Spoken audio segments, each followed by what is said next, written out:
So you should have gotten that notification. We will be recording our speakers today on Lee and Lisa Williams. If you are a participant, we're not going to put you anywhere out in the world. So just some context there. And hello, everybody. Thank you all for joining. I see some familiar names and new names in our participant list. We're glad to have you here today. This is part of a series that Momentum does about once or twice a month. It's called our A Day in the Life series. And this is where we feature people that are working actively as software engineers and technologists in the tech industry. All of the folks we feature have come through Momentum's programs and are working professionals in the tech industry.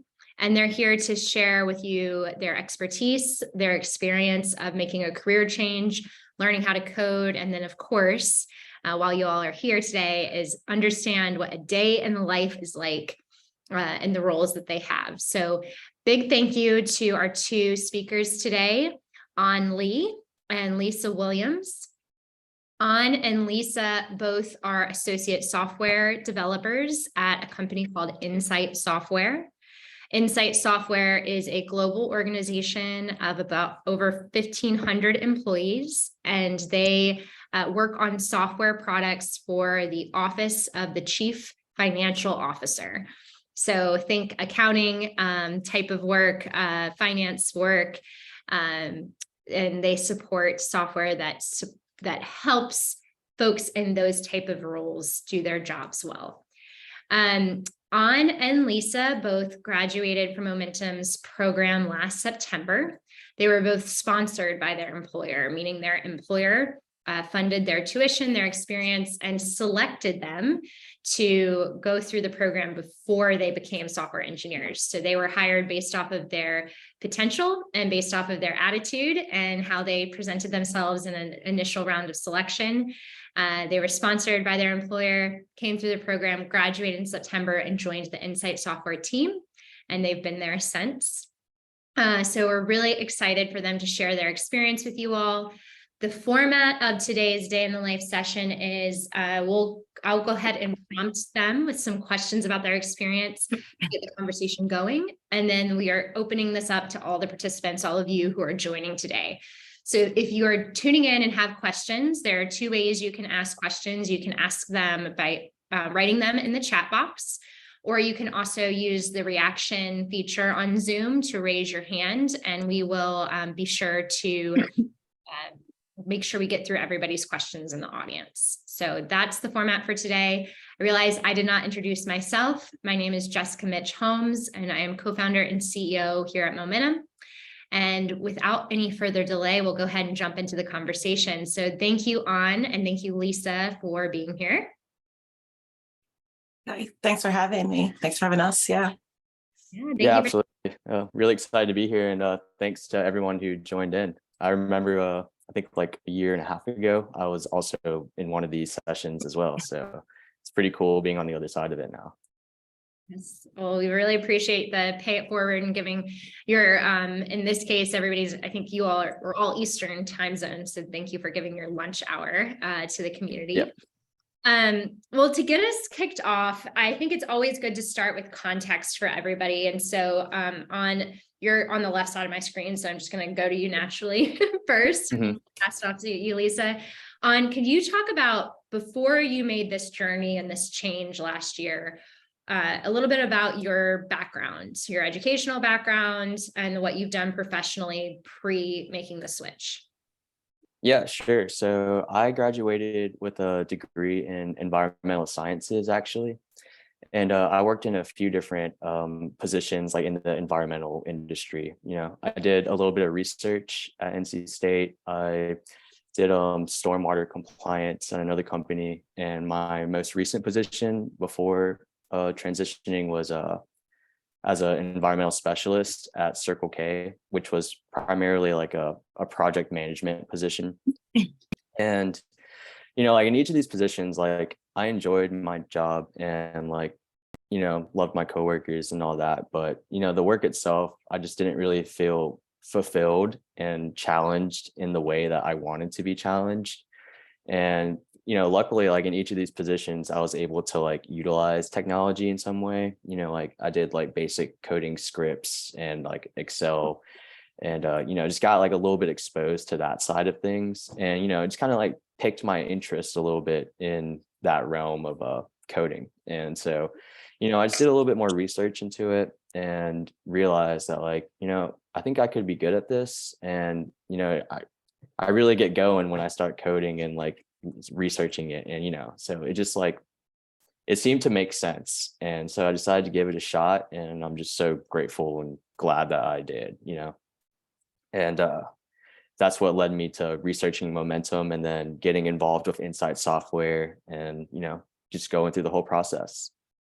Awesome. Well, the first tip there for everybody tuning in is, if you find yourself being really interested and continuing to do research on this and it continuing to pique your interest, then it's usually an indicator you're going in the right direction. So thank you, An. Lisa, how about you?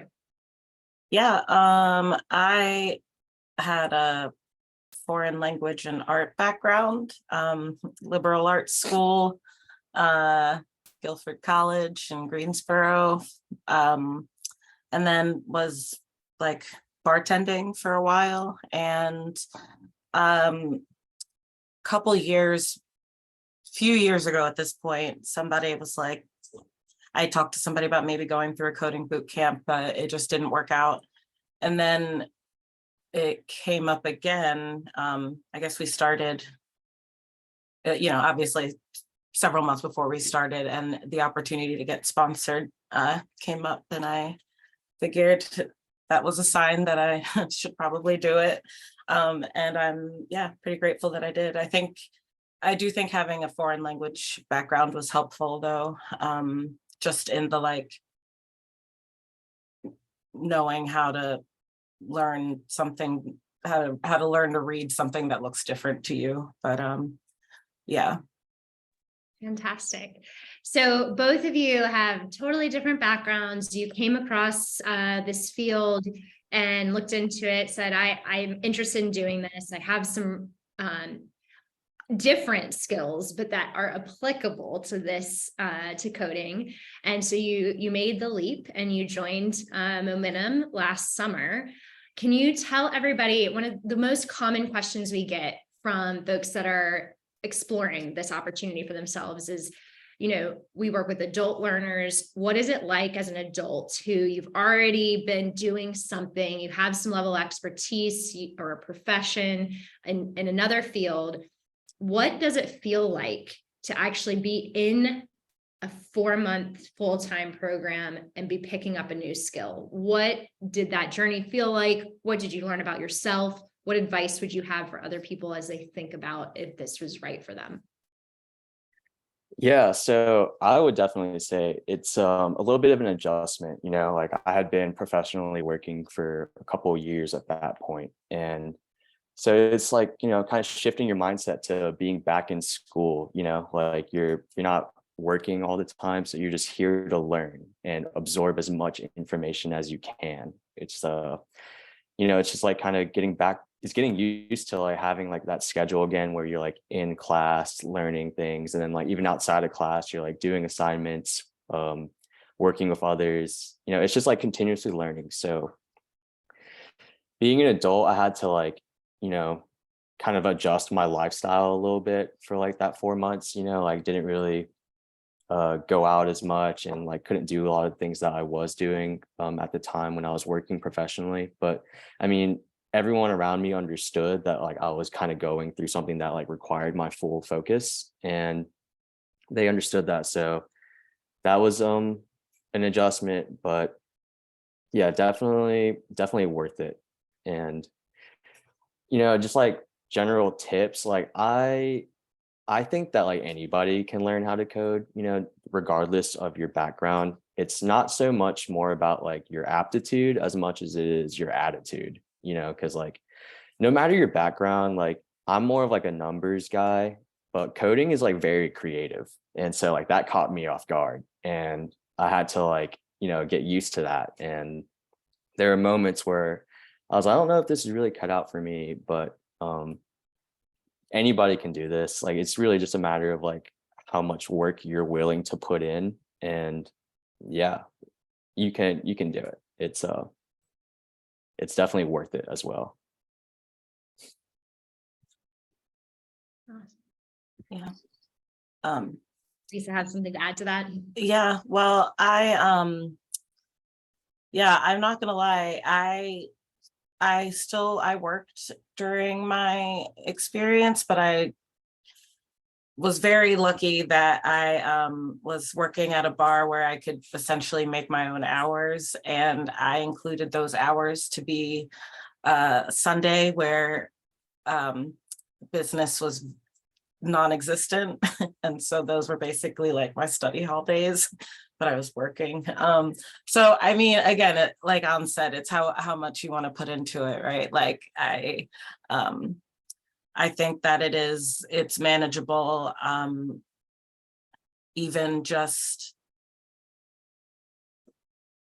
putting your all into it during the work week, and keeping some time for yourself. Not to say that, I mean, final project time is a whole different story, but like I think it's doable, even without putting your like all day every day, dedicating to it. Like you can still have your time for yourself, and I just think that's an important thing to note as well. Not to say like slack off or anything, but yeah, for sure. Yeah, finding the way that you're gonna optimize the time that you have in the class and meet your needs. Outside of the structure of how you approached that 4 months, what was it actually like to learn how to code? Is there anything you can give Lisa, for you, your language background, or An, for you, your math background and engineering background in prior life? What would you tell yourself if you were going back to time? Like, this is what this experience is going to be like. Here are ways that you can approach this, and thinking about it now that you're on the other side and you're actually doing this professionally. Yeah, sure. So like kind of just like piggybacking off of like what I just said. Like, like in my mind, like I'm more of like a hard set. Like there's like one good way of doing things, like 1 + 1 = 2. There's like, that's it. But with software engineering, there's so many different ways to do the same thing. And some ways may be considered more efficient, some ways may be considered prettier. And so that was like a really tough pill for me to swallow. Like there's not like one answer to everything. And so like going back, I would tell myself like, be receptive to, different ways of doing things. Like, even if it like might not make the most sense to you right now, like in this context, like if you learn it this way, you can apply that to something else,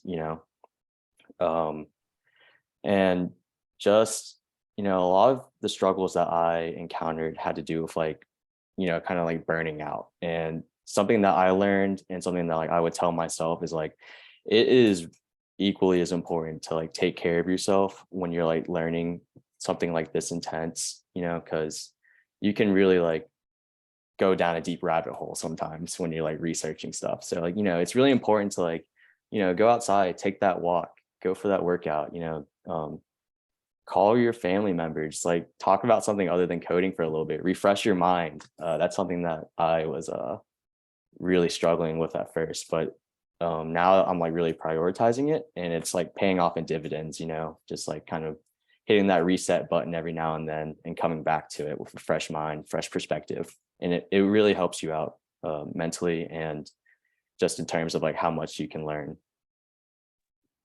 Yeah, makes a lot. You got to get out of the tunnel vision. And Yeah, I think it's important too, what you mentioned. It is, I think, a common misconception about coding is that it is more, to your point, like more black and white, as far as you put this input in, you get this result. And it's not. It is very creative. And I do think that is a learning curve we see people have when they're getting into this. It's like, wait a second, there's 1,000 ways to answer this, and I have to figure it out and test and try. And that's can be daunting for a lot of people. So Lisa, For sure. what do you have to add as far as your experience? Yeah, sorry, the initial question was again, learning how to code specifically. Like the actual like in the weeds. Yeah. Skill. As I said, have a language background, but also just generally like enjoy games, things like that. Trying to skirt around calling myself a nerd, which I don't know why I like openly call myself that all the time. But it's like pattern recognition, I think. Once specifically in between phases 2 and 3 of like I had just sort of grasped JavaScript, and then we switched to Python, and like trying to understand how to like make that jump in my mind, and being like realizing that these different languages actually have a fair amount in common, and I'm seeing that as well, learning this new code base at work. And so I think, yeah, just sort of getting less specific. I think I would have told myself to just learn like the concepts a little bit more, because if I understood just, what the goal was, then learning a new language to achieve that goal might not have been so hard to wrap my mind around, if that makes sense. Yeah, absolutely. So let's shift gears then into what I think a lot of folks are here for, which is now that you are in this career, let's talk about a day in the life. And I think let's start with, okay, you graduate a program like Momentum, you complete the course. For you all, I think you started work, you got a week, maybe a week off, and then you immediately jumped into your roles. What is the onboarding experience like? This is your first foray as being a professional software developer.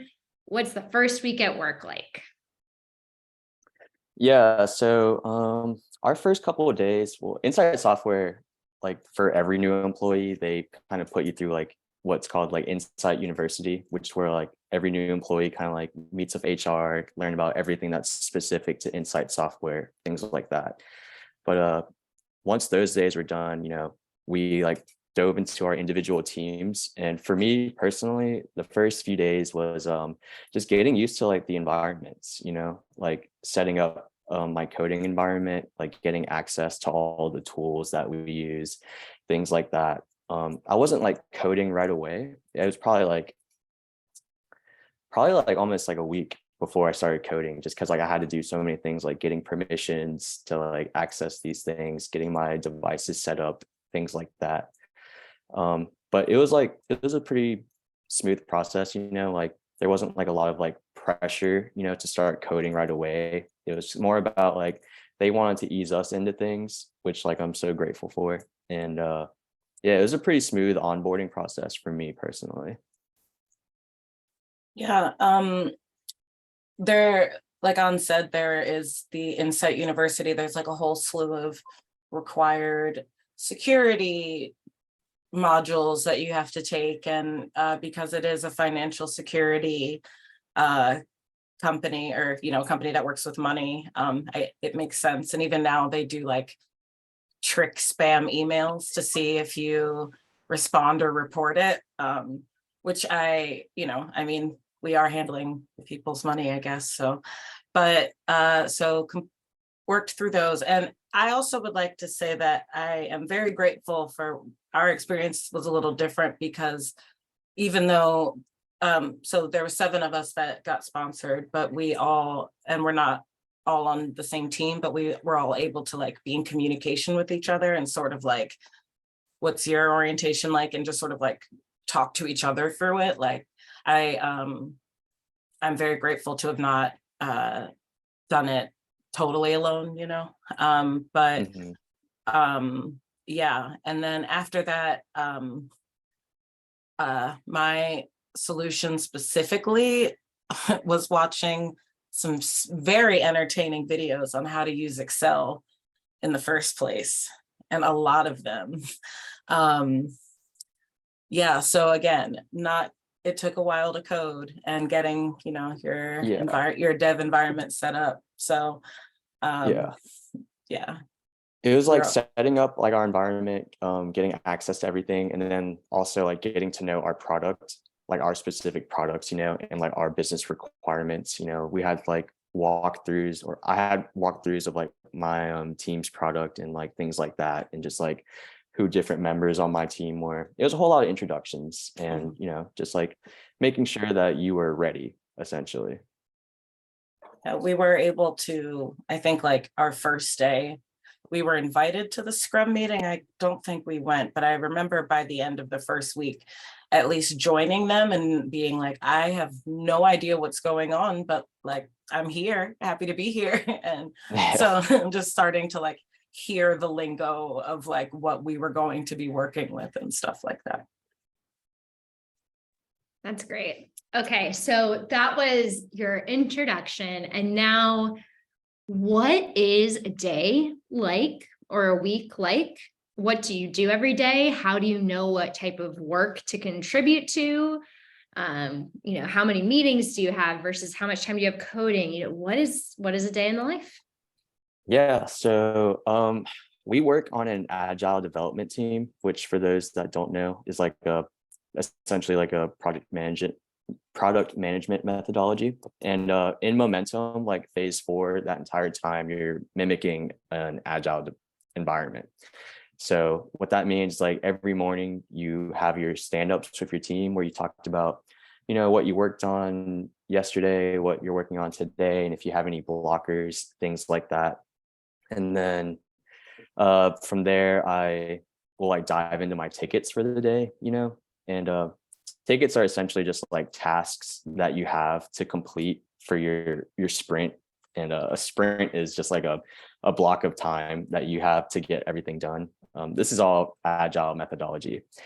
And so like I'm lucky in that my tech stack, like the frameworks and the languages that I use, is a direct continuation of what I used in Momentum. I work with JavaScript every day, or TypeScript to be specific. The framework that we use is React.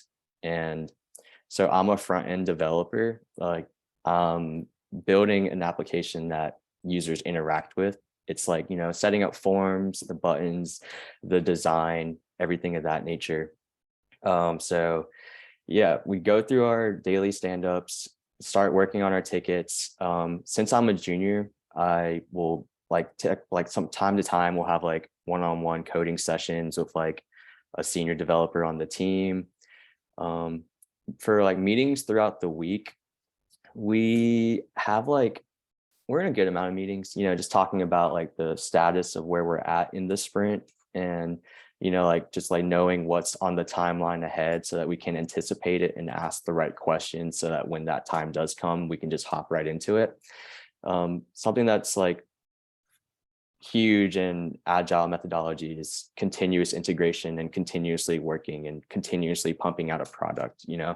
So day to day, I'm coding every day. I'm coding probably like 80% of my day, and then that other 20% is spent in meetings and just talking to the other devs and the product team, things like that. But yeah, as a junior dev, like my main responsibility is not to like well, obviously we're participating in the meetings, just so that we can understand what's going on. But my main job right now is just to learn as much as I can and soak in that tech, our code base, and, just complete the tickets, even if they might be like super basic tickets right now. The main objective is just learning for me. Getting used to the code base through the action of doing the tickets. And yeah, exactly. And so, Lisa, you're on a different team. And what's really cool, I think, is for those of you tuning in, this is an example of, companies have multiple different teams, and in your case, working on different products within the organization. And so you can be at the same company and have a little bit of a different experience, because this is all oriented around like an individual manager and how your team's set up in the product that you're working on. So what's your day-to-day and week life like? Yeah. So I did I specialized in front end at Momentum, but I guess I'm so sorry. At the last minute or whatever, something happened and they needed somebody on a back end team, and I had expressed interest in specializing in back end in the first place. So whatever, I am put on this back end team. And so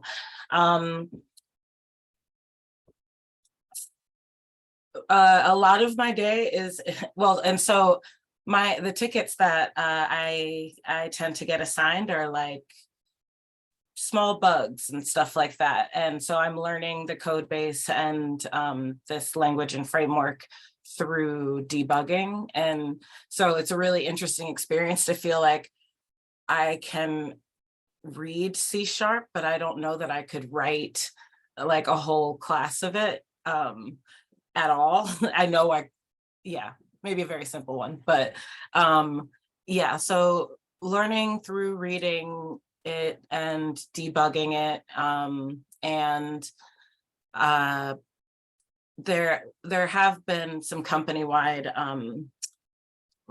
like UI UX updates, and so I was able to do those on my team. So I was able to do some excuse me, some front end work within this back end team, but that was using a different language than I had learned in Momentum. That's using the WPF, the Windows Presentation Format, I think is what that stands for. And so yeah, so that is to say, like, the day-to-day is still learning and like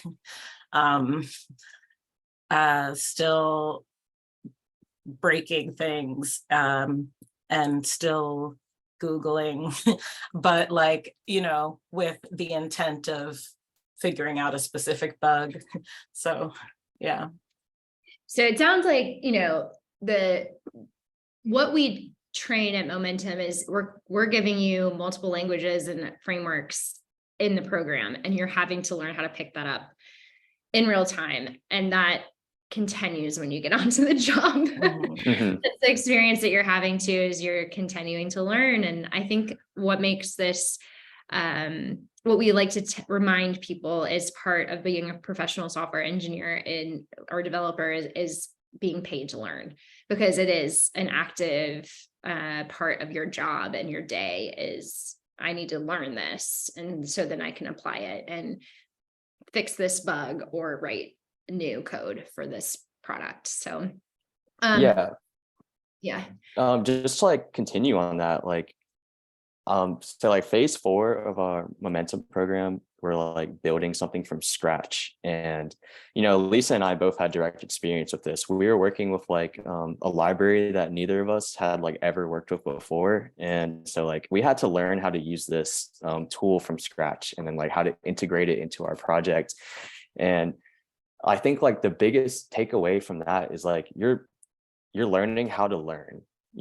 You're learning how to like pick up a book and read it, and that's like something that's going to continue in your career, for like as a software engineer. Like every day we're learning something new, and just because like we don't have direct experience with it doesn't mean that you're not going to be able to pick it up. Like the thing that they teach you at Momentum is, like I said, like learning how to learn and like how to pick up like something completely foreign to you and how to make use of it.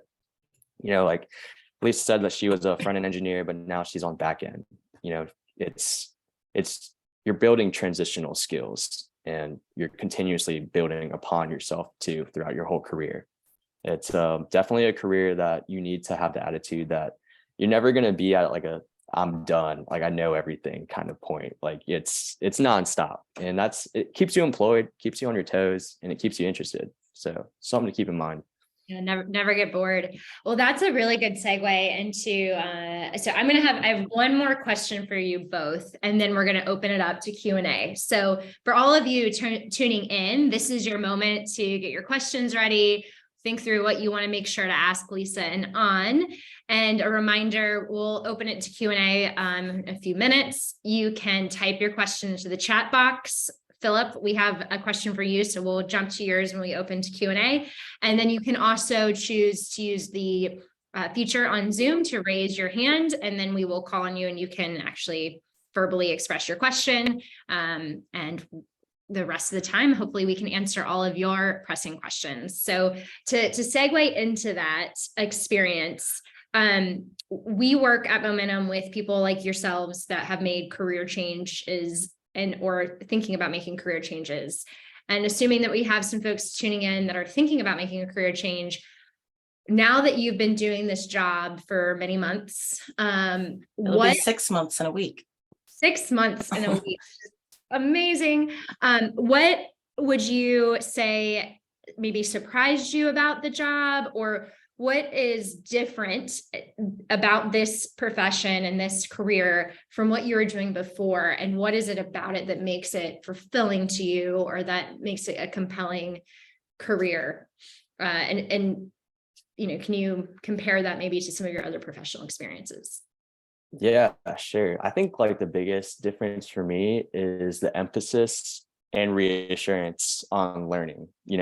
Like there's like moments that I have all the time where I'm like, wow, this is like way too overwhelming. Like, I don't know if I can do this. And that might not like check out in other careers, but like in software engineering, it's encouraged to like to learn, and it's normal to feel that way, which was like something that really stuck out to me. Like it's something in the industry that a lot of people call imposter syndrome. It's where like you feel like you might not belong, or you feel like you can't do that. And it sounds like a scary feeling, and it is, but it's also like a normal feeling and something that you learn from, and you like build upon yourself from, like once you overcome it.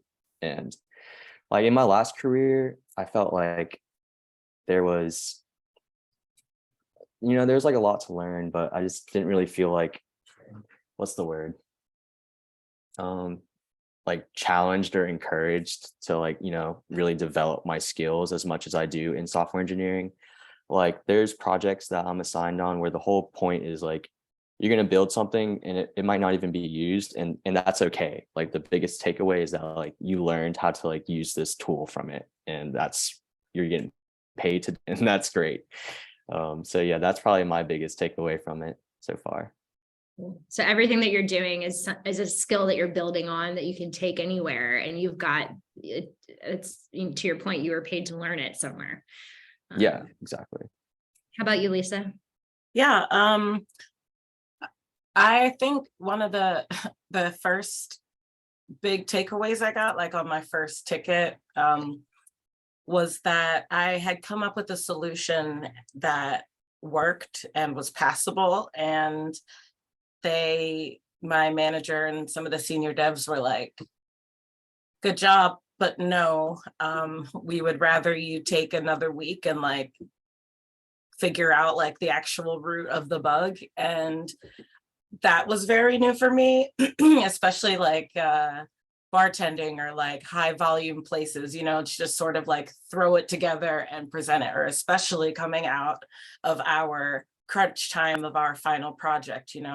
It's not like we were just making whole new features at the last minute, but it was still like, get it done now, as opposed to like, I would rather you take your time and figure that out. And that's still something I'm like getting used to, and that like it's okay to be stuck on something for X amount of time, and also that like breaking things is encouraged and expected and inevitable. And yeah, I mean, so just sort of getting used to that flow, which is different than what I'm used to.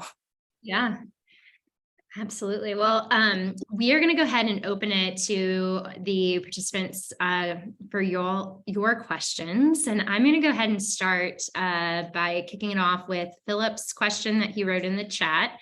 I'm going to start from the back of his question, work up. So the first is, can I connect with you all on LinkedIn? If Lisa and An, would you mind dropping your LinkedIn profile link into the chat? I think it's great to build your network.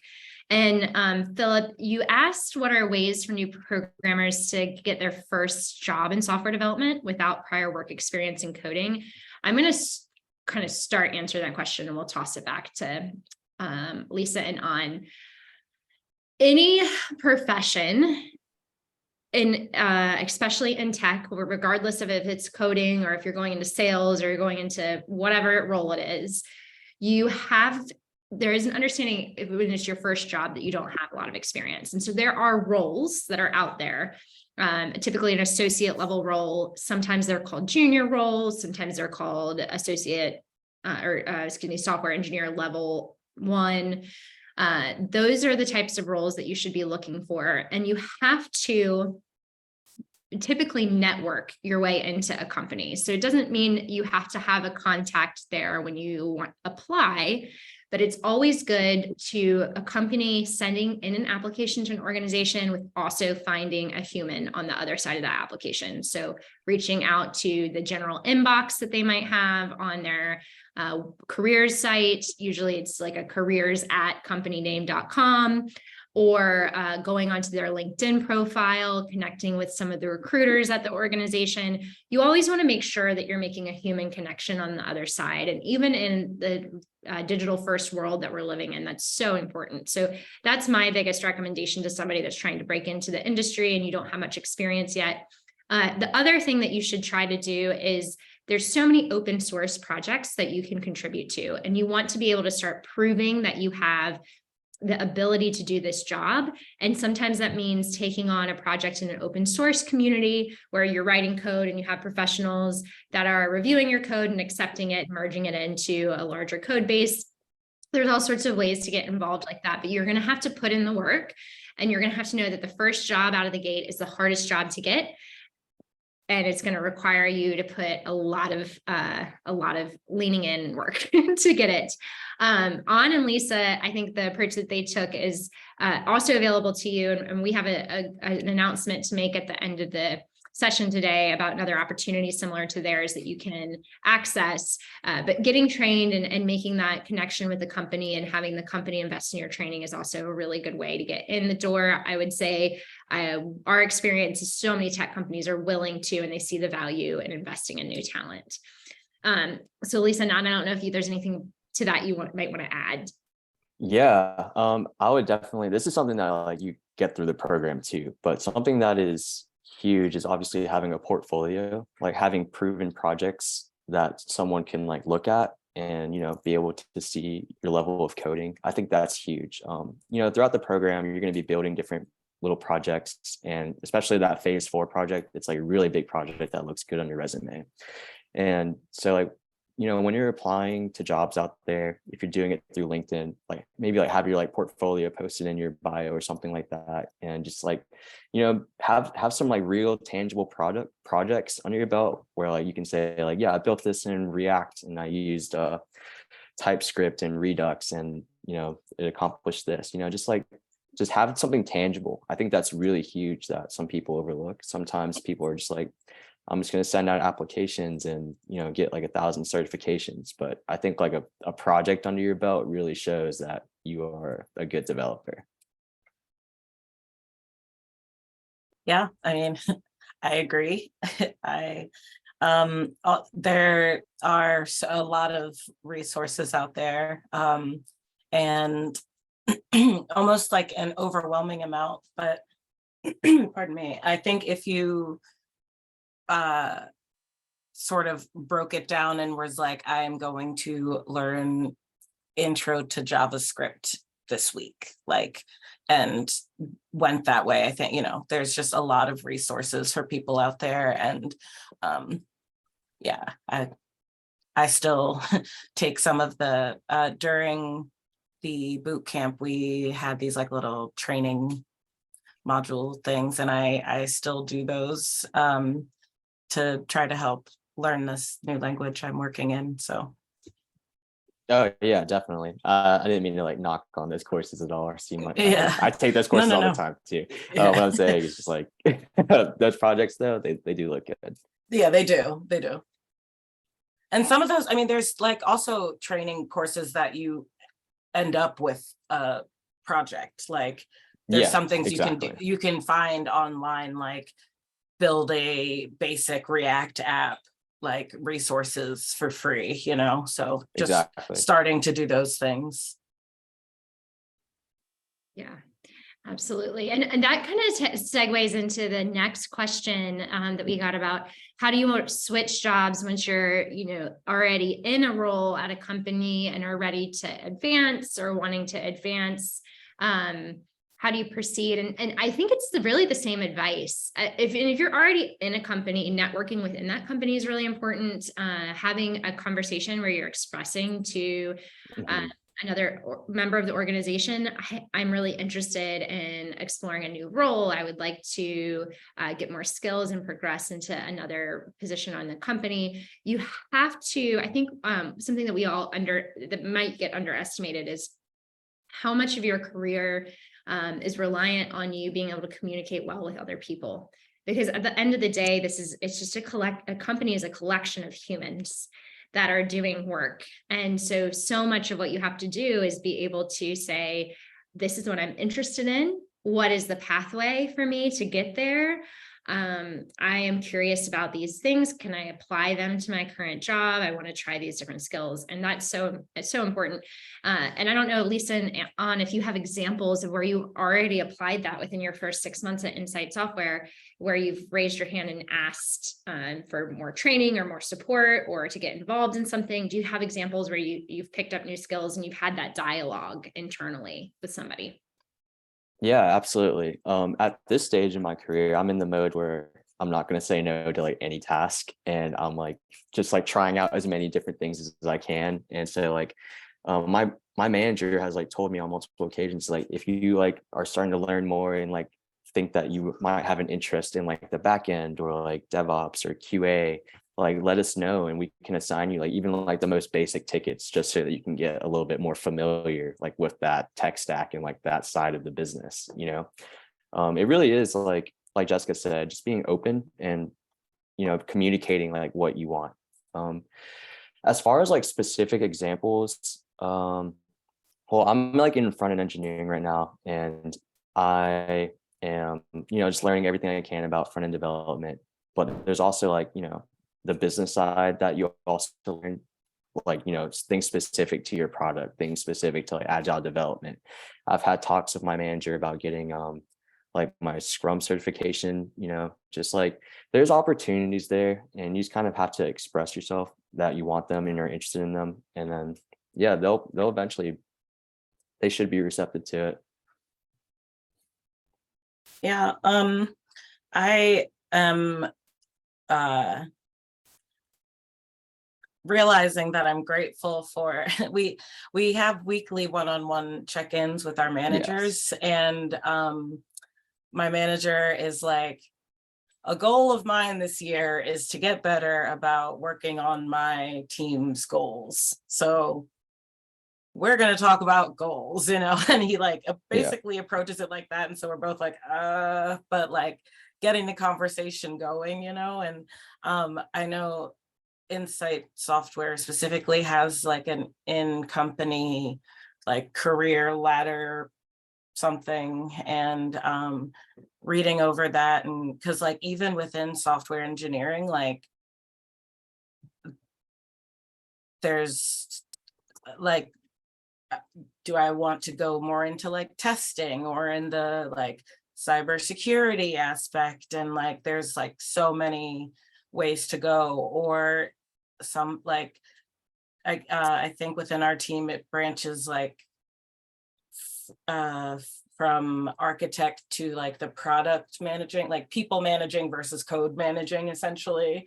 And like so even within that, like there's the opportunity to make that branch. And so like said, like I'm just sort of getting what's assigned to me and seeing like what sticks. And so far I'm still in the like, I am just excited when I can get the code to run. So I'm great right now, Yeah, but there's a lot of flexibility with like this career. It's just like about absorbing everything and then like kind of figuring out what you like, and then just being communicative of that you like this and you're interested in that, and then just kind of building your career in that direction. But I would definitely recommend just trying out as many things as you can, just to figure out what you do like and what you don't like, because it's an important aspect of it for sure.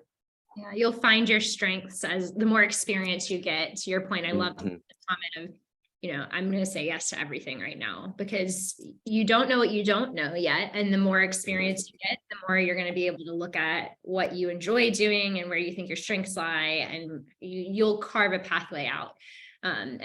But it will take some time. And I think having some patience with yourself is really key too. And I know both of you, for those of you tuning in, not familiar with the Momentum program, we basically, that final project that Ans mentioned is an accelerated sandbox of what the professional software engineering process looks like. So we run the agile process, but in like 2 to 3 day sprints instead of what you have professionally, which is usually about 2 week sprints. And we just put this basically accelerate and package this experience into a quick framework, and have you understand what the process is like, so that when you're on the job, you can kind of see, oh, this is how this works. And now I have space that I might not have had during the final project to go after this. And maybe perhaps have a little bit more space too, to learn and absorb and have that reflection of what did I like about this, or what was challenging? What do I want to lean into? What ticket do I hope I don't get again? And another rewarding and surprising thing is like, I'll get bugs assigned to me. Like yesterday, I was on a call with a senior dev for more than an hour, and it no change to like whatever, it didn't really work. And so that, like, sometimes I'm stumped, the senior devs are stumped, like we're all just confused, and like we're all in it together, and that's rewarding as well sometimes, like as frustrating as it is, but like asking questions and getting in on your team. And yeah. What was your first aha experience in the first 6 months where you were like, oh, like I had a big win, I did this thing and it worked? Or do you have any moments like that you can share? God, I have one like every day. Like I take the little victories, man. Like if it's as simple as like I was able to run this code with no errors, then yes, that's a victory. Like my first week there, I was really happy to have just gotten like my environment set up okay, and to like figure out how to like navigate to our code base and launch the code. I like the most specific ones is like when, for me, since I'm on the front end, I remember my biggest aha moment was when I created like a page that like the user could navigate to, and like that entire page was like work that I had done, just like seeing it like in action being used by like our users. It was just like a really simple, basic like profile page that like displayed information, but in my mind I was like, sweet, like this is a tangible product that I created. It's great. But yeah, I have aha moments all the time. I take all of them. I like the small victories. I like the big ones. You need it to keep afloat. That's so cool. I'm to know that something that you built is actively being used by all of these, all the customers of your company is that's awesome. Congrats on. Yeah. You, Lisa. Thanks. Yeah.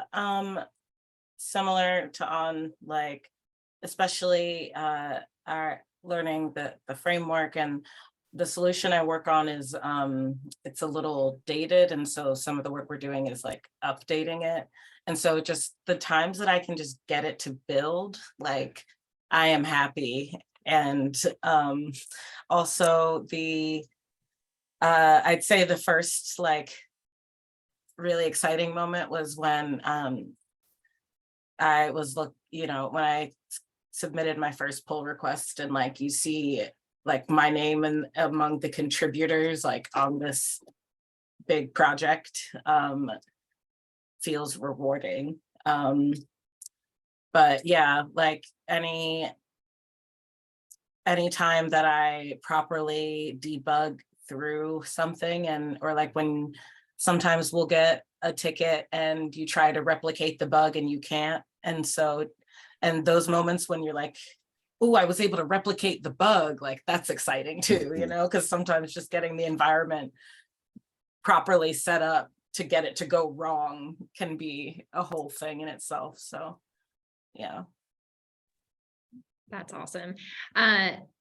We are 5 minutes until we are going to close out. So we'll get into wrapping up here. If you are tuning in and have any questions, now's the time. Also, a reminder that this is getting recorded and we will share it out. And An and Lisa have generously dropped in their LinkedIn profiles. So if you would like to connect with them after the session, go ahead and make sure you click on those links. So to close out, final question for you two, and then we'll move to announcements, is what advice would you give yourself if you were thinking back? I guess it's been more than 6 months. It's been almost a year. Getting into this profession, that leap that you made of faith to say, I'm going to change my career. What advice would you have given your past self today with what you know now? Oh man, I would say just start.